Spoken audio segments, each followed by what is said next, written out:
Ah. All right. Hello, everyone. I'm Sam Foreman from Committee of 70. Welcome to the third of our six Studio C70 student candidate interviews today.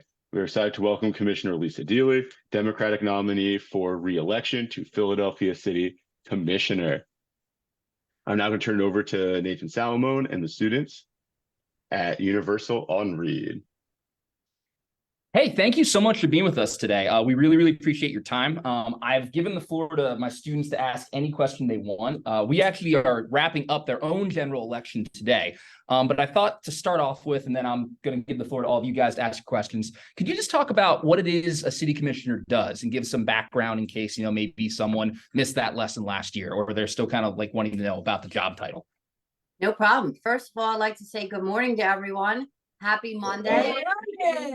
Happy Monday. At least we woke up and the Eagles won. That's good. It's a good Monday. I want to thank Sam and the Committee of 70 for this opportunity. And your classroom looks awesome. So I love it. So I'm the City Commissioner of Philadelphia. I got elected for the first time in 2015. I was sworn into office in 2016. I'm on the ballot in November, seeking my third term as city commissioner. In Philadelphia, the city commissioner is it's a three-member bipartisan board of elected officials who run elections in Philadelphia. So right now, there are two Democrats, myself, Commissioner Omar Sabir, and one Republican, Seth Bluestein. And we are charged with running elections in Philadelphia and everything election related. So we do voter registration, mail-in ballot applications, everything related to campaigns, campaign finance. We are a one-stop shop for everything election related. This election coming up, is a local election. We are on the ballot. So because we are on the ballot, we are not serving on the Board of Elections. In years where we are on the ballot, the court appoints judges to sit on the Board of Elections to do the specific election-related stuff. But in the other elections, we make sure the polling places are open, the voting machines are rolled out, the ballot is ready. Everything related to campaigns and election falls under the box of city commissioner. So that's what we do. You got a question? Ajane, go ahead. What made you want to be city commissioner? What made me want to be city commissioner? Well, I've been involved in the conduct of elections officially since I was 18. So when I turned 18, I ran for judge of election. A judge of election is kind of like the manager of the in-person polling place. It's a constitutionally elected position. So it's the very first time my name was on the ballot was for judge of elections at 18. I held that position for 3 years, and then I ran for committee person, which is the local party position within your neighborhood, which allows you to be like a conduit between your neighbors and Democratic or Republican candidates in the city and the state and the federal government, people that are running for office. I really found a passion for that. And when an opportunity arose for me to step out and run for elected office, I really felt like the city commissioner's office was a great place for me because in addition to being involved officially in the conduct of elections since I was 18, I've really been at a polling place my whole life. So my mom was a single parent and I'm 57. So, when my mom was a single parent, I was the only kid in my class that came from a single parent home. There really wasn't the support that we see today. So I basically went everywhere with my mom, and she was the committee person. So every year I would find myself in an old barber shop, sitting in a barber chair for hours at the polls, watching, people vote and being with my mom. So I really have had the election experience in my blood pretty much my whole life. So the city commissioner's office seemed like a good fit. Mm-hmm. I got two questions, but I'm gonna ask my first question. What is it like being a Democrat? Well, for me, I've always chosen the Democratic ideology and philosophy. I believe that for me, Democrats hold the best opportunity for people to see the best in government. It's the Democrats that really look out for the little guy, for the underdog. They support families working, sustaining wages. They support workers' rights. They support female rights. They just support things that I believe in. So for me, there really was no question what party I would choose. And I have not ever questioned that since. I think that for me, the Democratic Party offers an opportunity for the most things that I believe in wholeheartedly. I believe that the Democrats really is where I belong. Yeah, Alana, go ahead. Got the next part. When you run your campaign, do you need support from interest groups? And if you do you reach out to them or do they come to you? I'm sorry, I didn't get the whole question. Can you speak up a little bit? I'm sorry. So when you run your campaign, do you need support from interest groups and if you do need support from interest groups, do they come to you or do you have to come to them and reach out to them? So quite honestly, historically, the city commissioner's office has been, a pretty obscure office on the ballot that nobody really gave much thought or attention to. But since the 2020 election and the change in people's perception of elections and all the mis and disinformation around elections, our office has become much more interesting to interest groups and the like.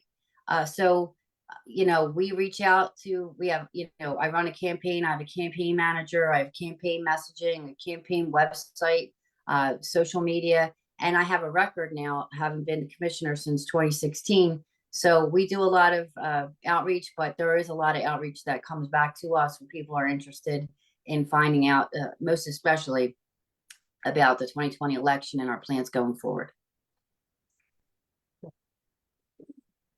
Hello. Good morning. What are your ideas to better our city of Philadelphia and to make it a more safer place for us? I have two questions. This is my first question. All right, good. Yeah. So one of the things that, I'm really passionate about is making sure that people understand that their vote is really their voice. A lot of times people are very vocal on social media and they have a lot to say, and a lot of it is really important and it's really what they believe and they're very passionate about it. But we don't see that necessarily translating into votes, right? So what happens when people don't vote is they give up their voice. So with the same people, if the same people are voting all the time, we're going to get the same results. And if we want to see change, the best place for change to start is at the voting booth. So we've been trying to increase turnout and to increase engagement, especially within our young people, because it's like if you take the November election, you might not really think that the November election has much to do about, if you're a senior in high school, but that mayor that we elect, the city council that we elect, they're going to make laws and policy changes that are going to be for 4 years. So even though it might not affect an 18-year-old now, by the time they're 22, they're likely out of college, looking for a job, deciding where they want to live. So the policies and the choices that are made by elected officials really make a difference. And when you talk about the safety issues and how do we make our city safer, voting has a lot to do with that, especially now when we are going to vote for judges on this ballot. So, people go to court, they find themselves in court for a variety of reasons, whether, they're in a car accident, they have a custody issue, they're accused of a crime or they're a victim of a crime. And people need to pay close attention to who those judges are, because the judges are the ones that hand down the sentencing from that bench. So we're giving people a lot of power. They hold these positions for 10 years or more. So people really need to they have a piece of this, right? So voters have to understand that they have a say in this. So if the same people voting for the same type of judges, we're going to get the same outcome. So we really need people to understand that your vote really is your voice, and not to listen to the noise and the mis and the disinformation, because the worst thing you could do is let your voice be silenced and not vote. So I think increasing voter turnout would go a long way in helping the city move forward. Thank you. AK, you're up. Good morning. Good morning. You say a person's vote is their voice, but what happens to a person's vote if they like don't vote? If they don't vote, they just silence themselves, right? So, you know, it's like if you were to go out to breakfast with your friends. So you and your friends are at a table and the waiter comes over and asks, what would you like to eat for breakfast? And you all say, you know what? Have that other table across the way order for us and just give us the bill. You know, when we don't vote, that's what we're doing. We're letting other people make decisions for us, and we're getting stuck paying the bill. So if you want to have your voice heard, you need to vote. And sometimes your candidates will win and sometimes they won't. But if you don't vote, nobody hears you. Let's get Tanaya and then AK, then we'll keep going on. Good morning. Good morning. You mentioned that you were a judge of election at 18. My question was, growing up, did you always know that you wanted to be in politics? Or is that something that you just kind of fell into and found a passion for? I think it's a little bit of both, right? So as I said, I've always been involved in the conduct of elections. I found myself growing up pretty much in a polling place. So I think the politics and the election stuff was in my blood. As far as it turning into my career, you know, like a lot of people, you know, when you're younger, 17, 18, you have to choose a path. You know, I thought I was going to be a Broadway star. I wanted to go to the College of the Performing Arts. I applied for Juilliard. You know, I had big dreams, right? That's not a path that I winded up going down. Then I thought maybe I would want to be a school teacher, and it wasn't for me. So I got a job working for a state representative, and I stayed in that position for 18 years. That's a local office that you can find pretty much in your neighborhood. If you walk around your neighborhood, you probably have a state representative's office that you know of right in your neighborhood. I worked in an office like that for 18 years, and I did a lot of constituent service, a lot of helping people, and I helped my boss, you know, write legislation, and I really, really loved that. Left that position, went on to work for the city controller, where I worked as the city's first director of community outreach in the city controller's office. And that really was an eye-opener for me, because I had spent 18 years in Northeast Philly just helping, you know, local residents of Northeast Philadelphia with their problems. So when I got to go around the city, basically doing the same job, but for everybody in the city, I really got to see parts of the city that I had never seen before. And I really got to help people that I otherwise would not have had the opportunity to. And that I loved. After that, you know, I worked there for a while, and then I was asked to work for city council, which had always been a dream of mine. So I worked in city council for a little while.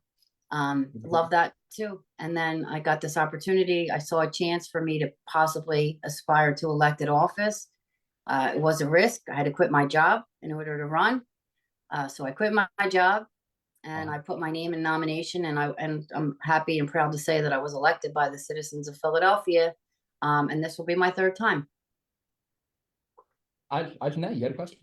I wanted to know, how do you reach out to people to get them to vote? Especially people who are just uninterested and don't care about voting. You know, that's a great question. And really, none of us candidates, committees, elected officials, election officers, none of us seem to can figure out what the solution is, right? So we know last year in the governor's race, when we elected United States senators, there was more money spent than ever before in an election. You couldn't turn on the television, turn on the radio, look at your YouTube or Instagram without seeing an advertisement about the election. And still, you know, the turnout was lackluster. So we have to figure out as a country what is going to make people recognize and realize that they need to vote to be heard. I think for me, my opinion on that is that we need to start at a younger age, teaching kids about voting again, like we used to, starting in grade school, teaching kids about American history and why we're here and what makes us different as a democracy. I think all those things will play a part as our young people get older, and they get to be a part of and they understand their role in keeping this democracy healthy. Fatima. What are some ideas that Democrats have that you would like to see change, or some things that they do that you might want to push back on? Well, for me, I just do elections, right? So policy stuff is left to policymakers like city council people or state legislators or our Congress. For me, as I stated before, I really fall in line with most of the Democratic policies, if not all of them. So, I'm not really looking to change any of their platforms or policies. I would say that one of the things I would like to see them do is to more emphasis on education, more emphasis on younger elementary education as it relates to democracy and the teaching of democracy and the principles of democracy. So I would like to see a little bit of more emphasis, a little more attention paid to our younger students when we're looking at curriculums and what we're teaching. I think that we need to go back to basics when it comes to why we're here, how this nation was formed, and how important democracy is, and how it continues to flourish. Okay, thank you. Thank you. Good How many terms can a city commissioner serve? So there are no term limits on the city commissioner. So as long as the residents and the voters of Philadelphia want me, I'll be pleased to serve. AK. What are your term limits? Like how many years? He said there's no term. No, I mean like how many years? Like what, 1 or 2 years? So every term is we're elected to a 4-year term. Okay. So every 4 years is a new election. Right. So every time we elect the mayor or city council, we're electing a city commissioner. So when you, if you see the ballot, if you go on vote.phila.gov, you can see your ballot for where you live. You put in your address, your ballot will come up. And you'll notice on the ballot, it'll start with the state judges that are up for election, like Supreme Court, Superior Court, Commonwealth Court, and then the local courts, Common Pleas Court, Municipal Court. And then you get into the citywide offices. So it'll be mayor, city commissioner, sheriff, register of wills, city council at large, and district council. And they're also, this election, the city controller is on the ballot, but that is not typically, the controller is not typically on this ballot. It is a special election because there's a vacancy in the controller's office. But whenever you see that the mayor is running for election, you know that the rest of the row offices are also up for a re-election, which is the city commissioner, the register of wills, and the sheriff. When you work with Republicans, is it like easy? Like, is it easy for you to work with Republicans, or is it like more of a clash? So we're fortunate in Philadelphia that we have a city commissioner that is a Republican, that has a very common sense approach, and he's dedicated to the legitimacy of elections. And he, we're very fortunate, and I believe that that really helps Philadelphians have confidence in their elections.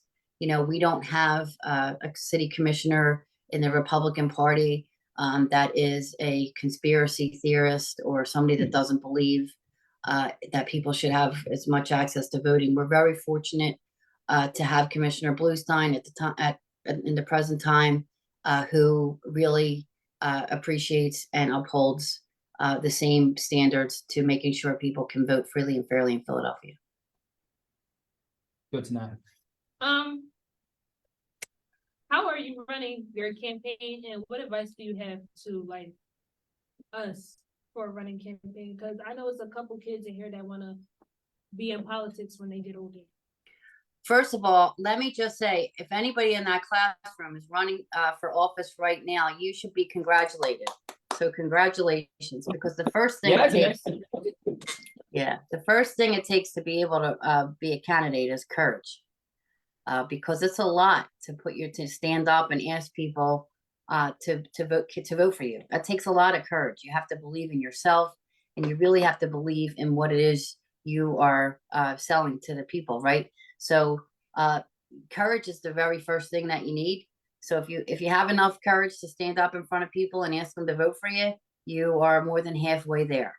I would also say that it's important that you stay true to yourself and you say the same thing no matter where you are. So you can't say one thing to one group of people and then another thing to another group of people, because you're trying to curry votes or favor with with different groups. You need to be consistent in your messaging, and you need to believe in what you're saying in order for people to believe that what you're saying is real. All right. Anybody else? While they're thinking of maybe one, may I ask a quick question? Sure. What was a moment, since you've assumed office, you won in 2016, what was a moment that you felt very proud, or you were like, I've made a difference, like, this was everything I wanted it to be, and I've changed, and I've done what I've set out to do? Thanks. Thank you so much for the question. So I'm actually still in the process of that. So elections have changed dramatically since I was elected. In 2015, we voted on voting machines that were push button, and that's the only way you could vote in person. You could vote by absentee, but in 2019, Governor Wolf ordered every county to get new voting system with a paper verified ballot. So we rolled those out in 2019. And then at the end of 2019, the state legislature gave us Act 77, which amongst other things, enabled people in Pennsylvania to vote by mail with no excuse, which was a huge change. And then in 2020, we were hit with the worldwide pandemic, which changed everybody's life, right? So we had to stand up an in-person election and a mail-in election in the throes of a worldwide pandemic. So for me, everybody talks about that November election in 2020 because that's what everybody likes to talk about, right? But for me, the most significant election Philadelphia has ever had was the June election in 2019, when everybody was quarantined and there was curfews and there were people in the streets. There were, protests, and the National Guard was here. For me, getting through the June 2019 election and not having Philadelphia like on the national news, like a lot of places we saw where people were waiting until all hours of the morning to be able to cast their vote. I'm really proud of what the staff did in 2019 and how we all came together to make sure that Philadelphians can vote during that very trying time. Oh, go ahead, Tanaya. Sorry. Not really on a day-to-day basis, but who do you work with, or have you ever conversated with like the governor or like or mayor or something? Well, in in my different roles, I've had different opportunities to really work alongside some of those folks. So one of the things I'm most proud of when I was on city council was after that terrible tragedy the city had when the building collapsed, the Salvation Army building collapsed. City council formed a special committee to look at, what the city could do going forward to make sure that that never happens again. I served on that committee alongside then at the time, Councilman Jim Kenney, which was really a proud moment for me because we did a lot of good work in that committee. And I'm really very proud of that. So I got to work alongside the now mayor, Jim Kenney. I've also had the opportunity to work with Councilwoman Parker.